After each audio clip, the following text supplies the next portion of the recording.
참빛교회 말씀 묵상의 시간 함께 하신 여러분들 주님의 이름으로 환영합니다. 하나님 말씀을 통해서 하나님의 나라에 과연 어떠한 곳인가, 하나님 나라는 누가 차지하는 것인가 우리 함께 나누고 있는데요.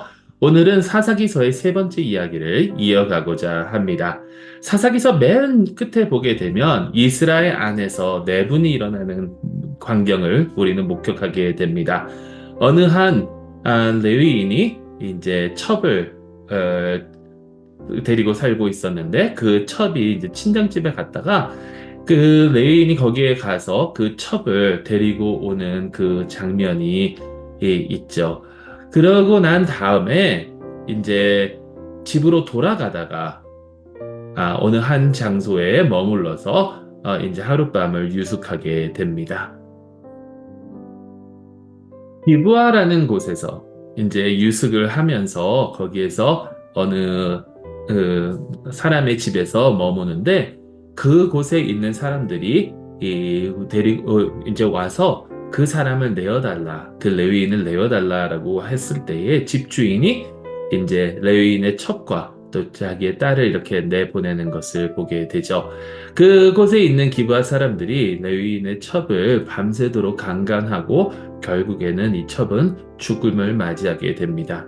레위인이 집으로 돌아와서 그 죽은 자기 첩의 시체를 12등분으로 하여 각 지파에게 보내게 되고 이스라엘 사람들이 이것을 알게 되고 분노하여서 기브아 사람들을 내놓으라고 하자 베냐민 지파가 기브아 사람들이 자기 지파 사람들이기 때문에 내어놓지 않고 결국에는 이들은 전쟁을 치르게 되죠. 전쟁을 치르면서 이제 베냐민 지파가 패하게 됩니다. 그러면서 모든 이스라엘 사람들이 이제 우리가 베냐민 지파와는 결혼도 하지 않고 상종하지도 않고 그렇게 할 것인데 이제 전쟁을 다 치르다 보고 이제 결국에는 베냐민 지파가 멸망 직전까지 가게 되는데 그때 이스라엘 사람들의 그 마음이 움직이게 되죠. 하나님 앞에서 우리 12지파 중에 한 지파가 사라지는 것이 과연 옳은가? 하나님께서 이게 기뻐하시는 일인가? 아무리 생각해봐도 한 지파가 남아있는 것이, 지파가 사라지는 것이 좋지 않다라고 생각을 하면서 어떻게 하면 이 남아있는 자들을 통해서 그 지파가 다시 살아날 수 있도록 해줄까라는 그러한 생각을 하면서 결국에는 이러한 일들을 벌이게 됩니다. 어느 한 그 부족이 이제 전쟁에 나오지 아니하여서 그들을 이제 도륙하고 그들의 딸들을 아내로 주고 그럼에도 이제 아내들이 부족하니까 오늘 저희가 읽을 말씀의 사건이 일어나는 거죠. 오늘 함께 나눌 말씀은 사사기서 21장 17에서 25절입니다. 근데 시간이 되시면 19장부터 21장을 한번 쭉 읽어보세요. 어떠한 내용들이 나타나는지. 자, 그렇지만 사사기서 21장 17절에서 25절 말씀 제가 봉독하도록 하겠습니다. 또 이르되 베냐민 중 도망하여 살아남은 자에게 마땅히 기업이 있어야 하리니 그리하면 이스라엘 중에 한 지파가 사라짐이 없으리라. 그러나 우리가 우리의 딸을 그들의 아내로 주지 못하리니 이는 이스라엘 자손이 맹세하여 이르기를 딸을 베냐민에게 아내로 주는 자는 저주를 받으리라 하였음이로다 하니라. 또 이르되 보라 베델 북쪽 르보나 남쪽 베델에서 세겜으로 올라가는 큰 길 동쪽 실로에 매년 여호와의 명절이 있도다 하고 베냐민 자손에게 명령하여 이르되 가서 포도원에 숨어 보다가 실로의 여자들이 춤을 추러 나오거든 너희는 포도원에서 나와서 실로의 딸 중에서 각각 하나를 붙들어 가지고 자기의 아내로 삼아 베냐민 땅으로 돌아가라. 만일 그의 아버지나 형제가 와서 우리에게 시비하면 우리가 그에게 말하기를 청하건대 너희는 우리에게 은혜를 베풀어 그들을 우리에게 줄지니라. 이는 우리가 전쟁할 때에 각 사람을 위하여 그의 아내를 얻어주지 못하였고 너희가 자의로 그들에게 준 것이 아니니 너희에게 죄가 없을 것임이니라 하겠노라 하매 베냐민 자손이 그같이 행하여 춤추는 여자들 중에서 자기들의 숫자대로 붙들어 아내로 삼아 자기 기업에 돌아가서 성읍들을 건축하고 거기에 거주하였더라. 그때에 이스라엘 자손이 그곳에서 각기 자기 지파, 자기의 가족에게로 돌아갔으니 곧 각기 그곳에서 나와서 자기의 기업으로 돌아갔더라. 그때에 이스라엘에 왕이 없으므로 사람이 각기 자기의 소견에 옳은 대로 행하였더라. 아멘. 하나님의 말씀입니다. 전쟁을 나가기 전에 맹세를 했습니다. 누구든지 베냐민 지파에게 딸을 내어주면 저주를 받을 것이라고. 그 전쟁에 참여하지 않은 그 그 부족을 이제 죽이고 그들의 딸들을 베냐민 지파에게 줬음에도 불구하고 아직 아내를 맞이하지 못한 그 베냐민 지파가 있으니까 결국에는 어떻게 하냐면 그들로 하여금 여호와 앞에서 일어나는 그 축제 가운데 춤을 추는 여인들을 납치해서 아내로 삼고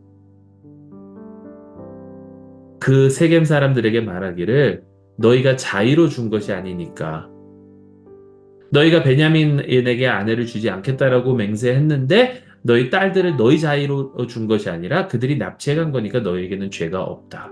너희는 저주를 받지 않을 것이다. 라는 그러한 일들을 벌이게 되는 거죠. 여러분, 전쟁은 올바른 이유로, 올바른 그 명분으로 치루어졌습니다.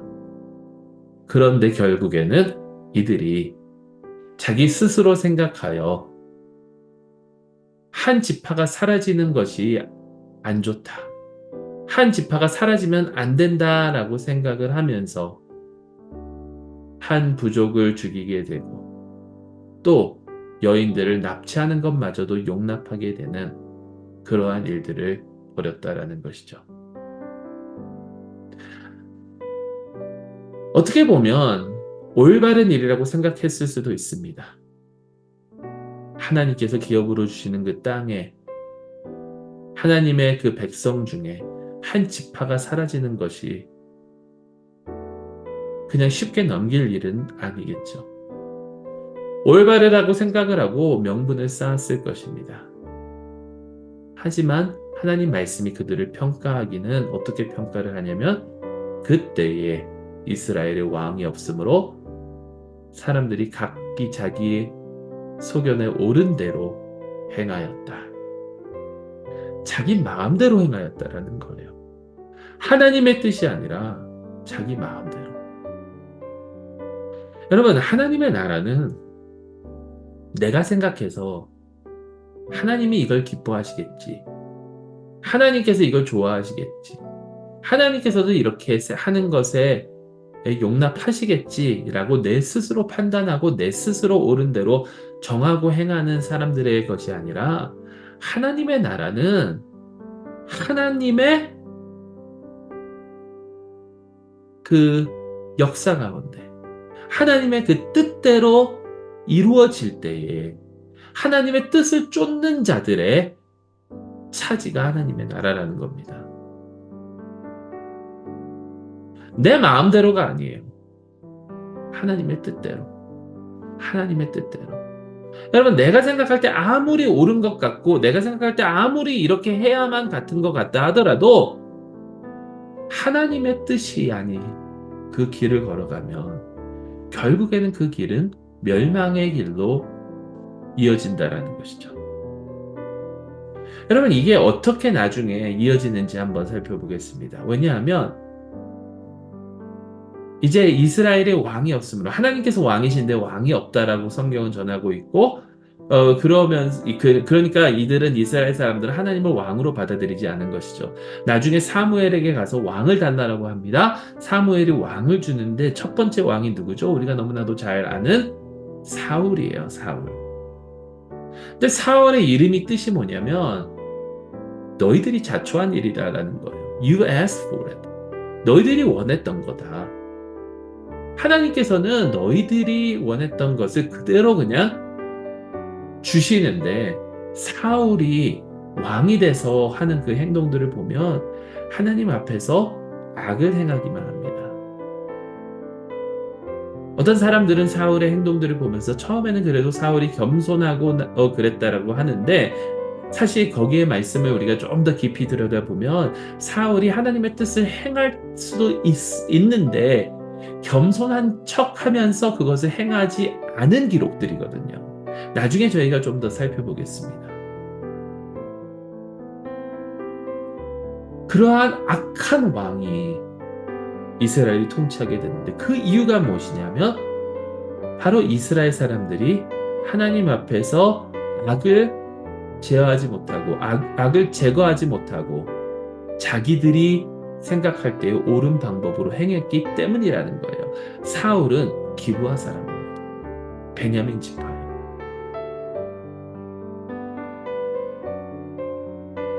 그들이 자초한 일이라는 거예요.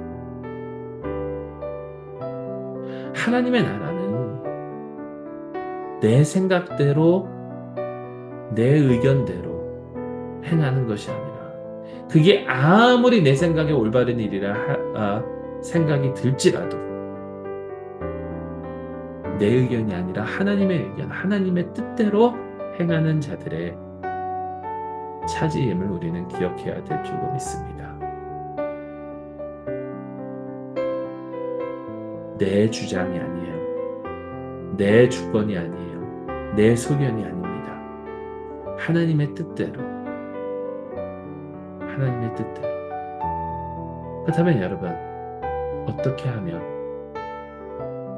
하나님의 뜻대로 순종하며 나아갈 수 있는 믿음이 우리 가운데 생길 수 있을까요? 어떻게 하면 하나님을 알고 하나님의 뜻을 헤아리고 나아갈 수 있을까요?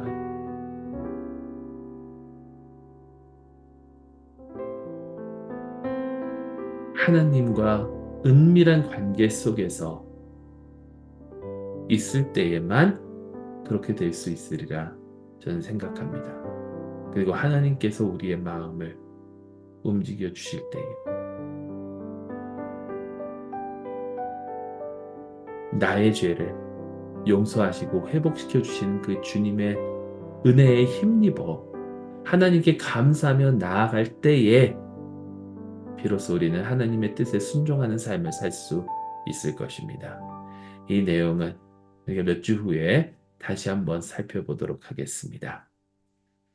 내 주관이 아니라 내 소견이 아니라 하나님의 뜻대로 생활하는 저 여러분들이 될 수 있기를 간절히 소망합니다.